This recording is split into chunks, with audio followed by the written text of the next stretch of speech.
What looks like an ongoing construction zone in the same spot at what was the home of Bethlehem Steel will house Maryland's first offshore wind turbine component center. We're at Tradepoint Atlantic in Baltimore County, where Governor Wes Moore joined Ørsted for an announcement in the expansion of offshore wind energy. Maryland Steel led the American economy in the 20th century, and I want Maryland Wind to lead the American economy in the 21st century. A stage full of local, state, and federal representatives expressed their hope for the future here in Sparrows Point on the Patapsco River. We're ready to go to work. Jermaine Jones represents the union workers. The center will create 125 union construction jobs and 20 professional staff jobs. I remember my grandmother telling me stories about how my great-grandfather worked in Sparrows Point and how he had a good job with benefits and family supporting wages,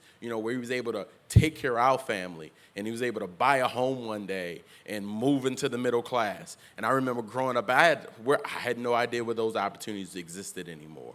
And they were few and far between, but I'm happy to say today those type of jobs and those type of opportunities are coming back. This center is part of Ørsted's shore-to-shore supply chain in Maryland. Many of the components produced at Tradepoint Atlantic will first be prefabricated at Crystal Steel Fabricators on Maryland's eastern shore. The offshore wind industry has seen strong opposition recently by critics who worry it may be behind an uptick in whale strandings along the mid-Atlantic. But NOAA Fisheries maintains there's no evidence linking offshore wind activity to any deaths. Now, a new Maryland shore-to-shore industry is taking shape. Offshore wind energy puts that legacy of maritime and steel expertise to use to build a clean energy future.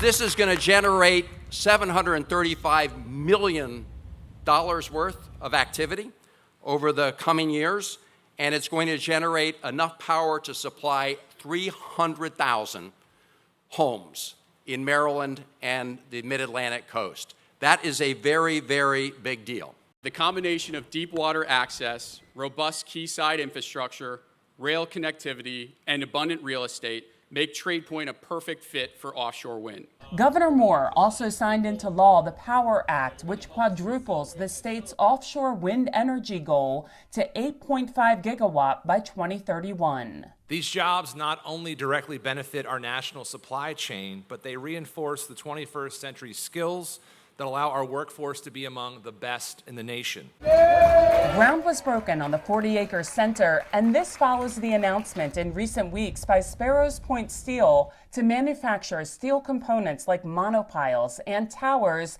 at an offshore wind factory located at Tradepoint Atlantic. For Chesapeake Bay Media's Bay Bulletin, I'm Cheryl Costello.